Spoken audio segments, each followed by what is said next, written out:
Hey guys, we're back with our Final Fantasy IX Let's Play. Last time we went through the Festival of the Hunt and kicked its ass with Zidane.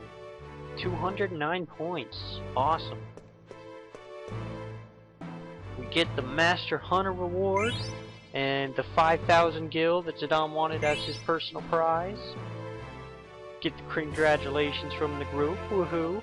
And right away the mood is completely destroyed by a Burmecian soldier incredibly wounded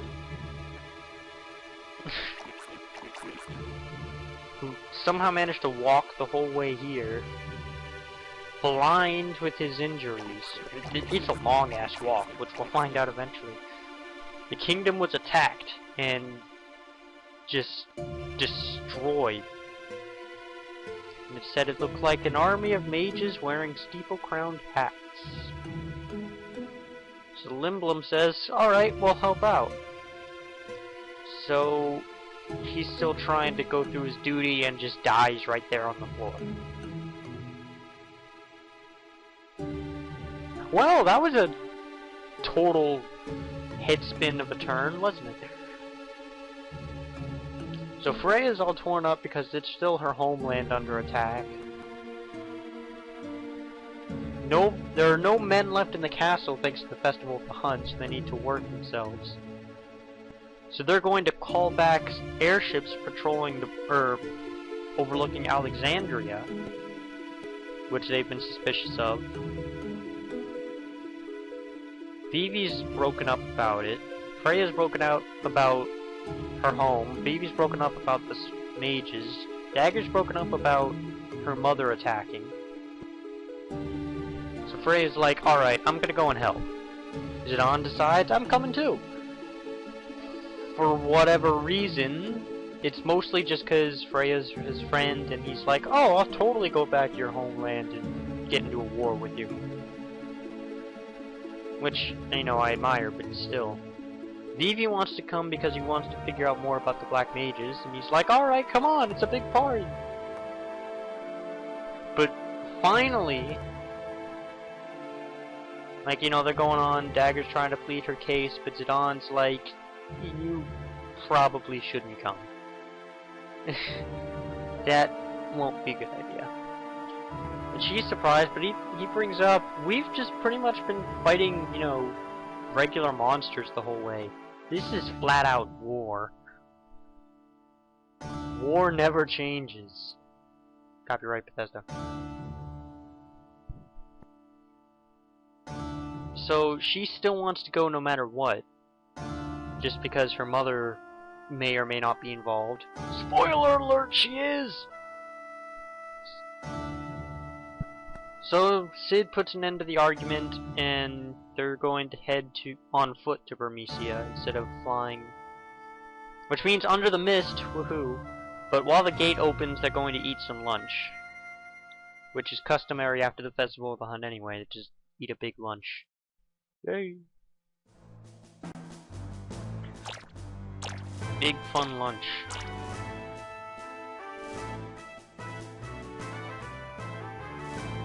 Yeah, Festival of the Hunt. Zidane and Freya don't really want to eat because they're not used to the high-class food. Zidane decides, you know what, fuck it. We're here anyway, let's just eat. So they start nomming. Dagger's not eating anything.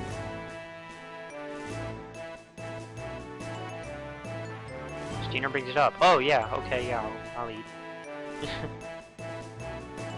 Stina's just chowing down on everything, and then Vivi starts getting really tired. Come to think of it, they all kind of are. And everybody goes down, and Stina starts having a heart attack.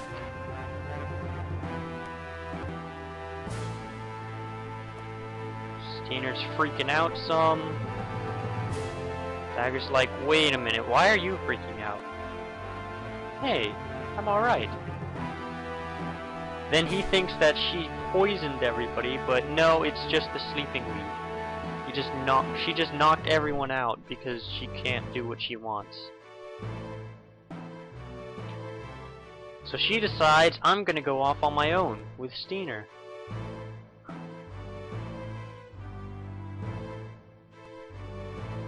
She's actually a lot more crafty than people think.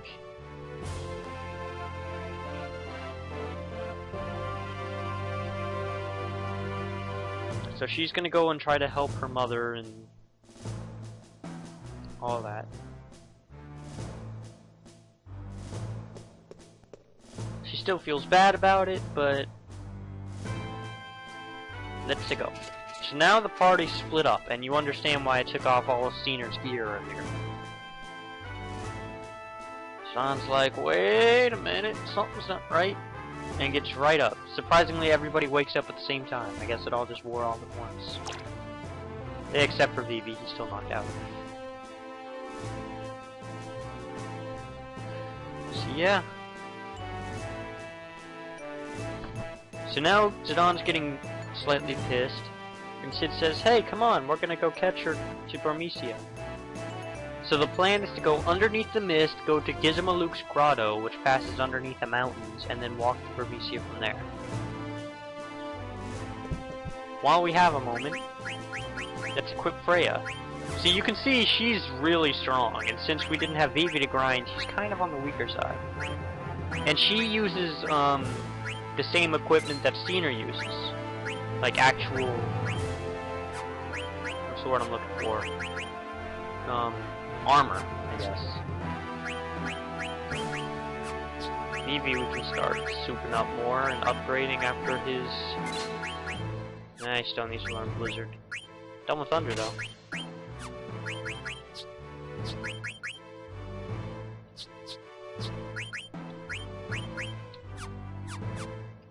Ooh, almost forgot about the abilities.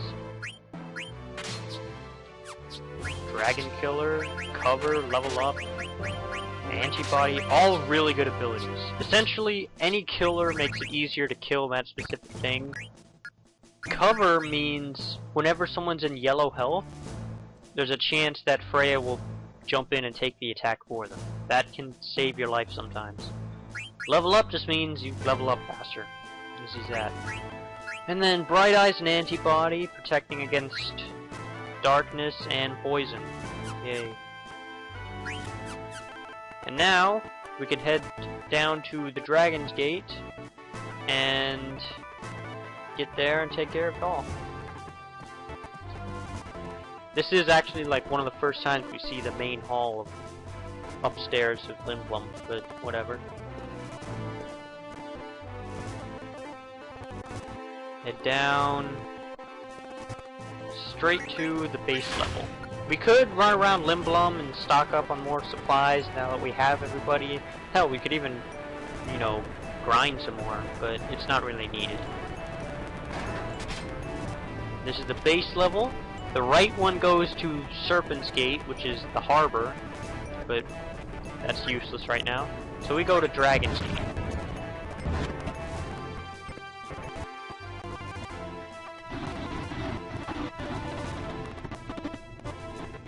Ding. Now here we've got a Moogle, which got a letter from Stiltskin, woohoo. He's left Limblum and headed north to go to Burmecia. Oh great.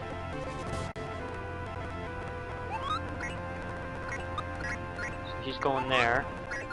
We can do a quick save. That would be a good idea. Hopefully my computer will start speeding up during the save, because this is kind of getting ridiculous.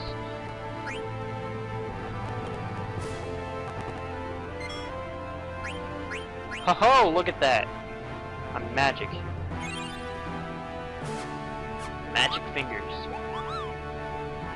Awesome! Then there's also this merchant who actually has some decent stuff. You can stock up on potions if needed. Probably a good idea. Grab a couple Phoenix Downs. Also, we probably don't need that many. Good idea. I don't think we need any softs. Maybe a few spare tents. You know, just whatever you think you may need. and then the soldier. And now we're out into the King Ed Plains. And really the first part in the game where we're pretty much on our own to explore whatever. As with all Final Fantasy and most all RPG games, the dreaded attack that you have to get to as soon as possible, you can really just go there whenever you feel like it. And the King Egg Plains are huge, but first stop is straight north to the swamp that we saw earlier through the telescope. Of course it's marked with a question mark because we haven't been here before, but this is Q's Marsh.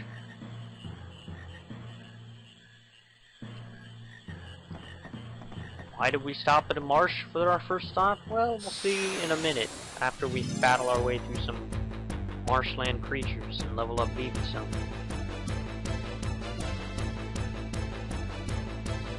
Oh, God. Again, not all that difficult. I probably should have used Thunder there. I don't know what I was thinking. Because Aqua Breath is kind of strong. And it hits everybody, so it's somewhat annoying. And it really lags out my computer for some odd reason. It doesn't normally do that.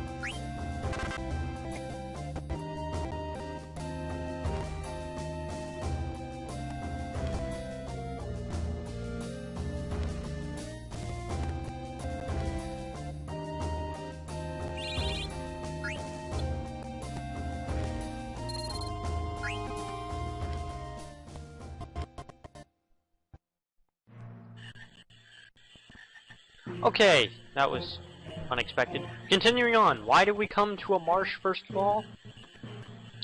Well, there's the two Moogles in the tutorial if you were really into that, but, Jesus Christ.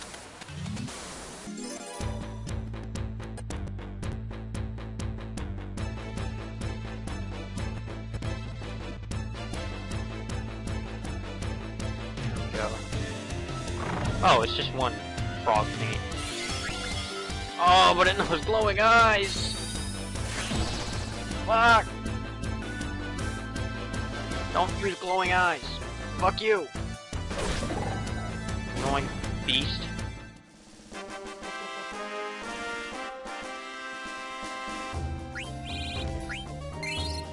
Nope, we can't carry too many potions. Actually, while it's on my mind, and before I forget, Freya is one of those characters that could be either or, because she eventually learns some really decent, I won't say spells, but techniques that she's good at back row. Plus she can jump. But if we keep heading north, we'll see this thing. It only says hungry and frogs. Now hopefully, if you're smart enough to put the game in the PS1, you should be able to figure out, oh, maybe I should get it a frog. Go over. You got a frog. Frog is very good. Who the hell are you? And we meet Quina, a Q. Loves frogs, eating, and speaking very fluent English. So we give it the frog, yay.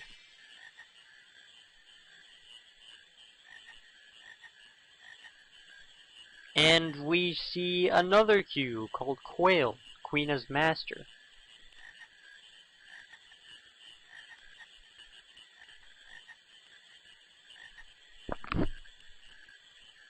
Now, Quina's actually optional at this point in the game. You don't have to get Quina yet, though later on you will. It is inevitable. But if you get it now, you have the chance to train. I'm just gonna. God, this is gonna get annoying.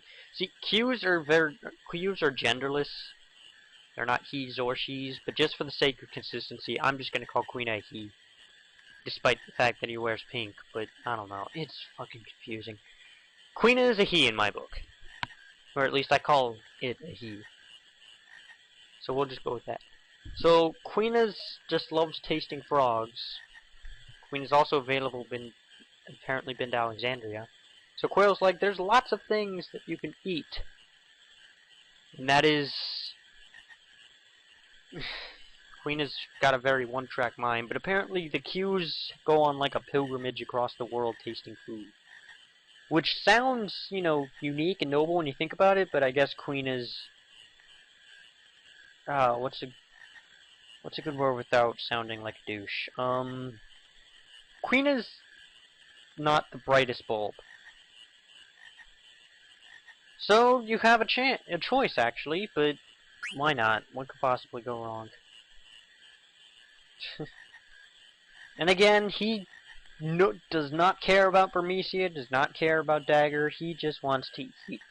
But he's another party member and another guy to fight with, so come on.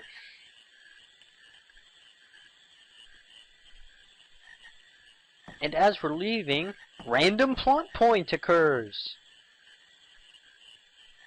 Vivi notices something. That Quail looks exactly like his grandfather. So his grandfather was a Q, apparently. Q goes to Black Mage. Don't try to think about it too hard.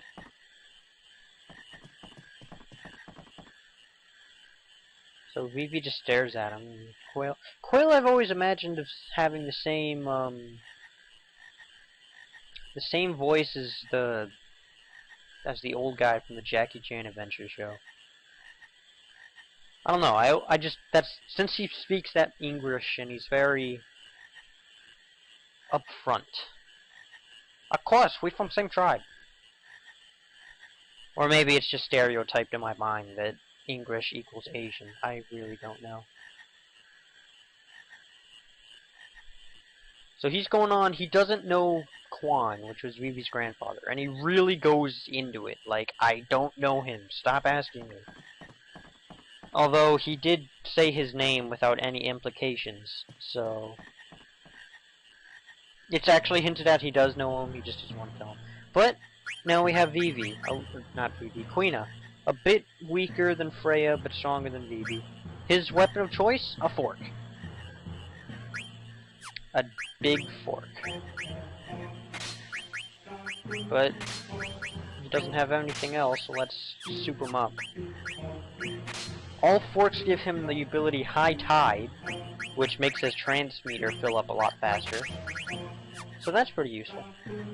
And of course he can attack, and he has, I guess, decent attack. But his main strength is blue magic. Which means he can learn enemy attacks and... oh, Jesus. He can learn enemy attacks and,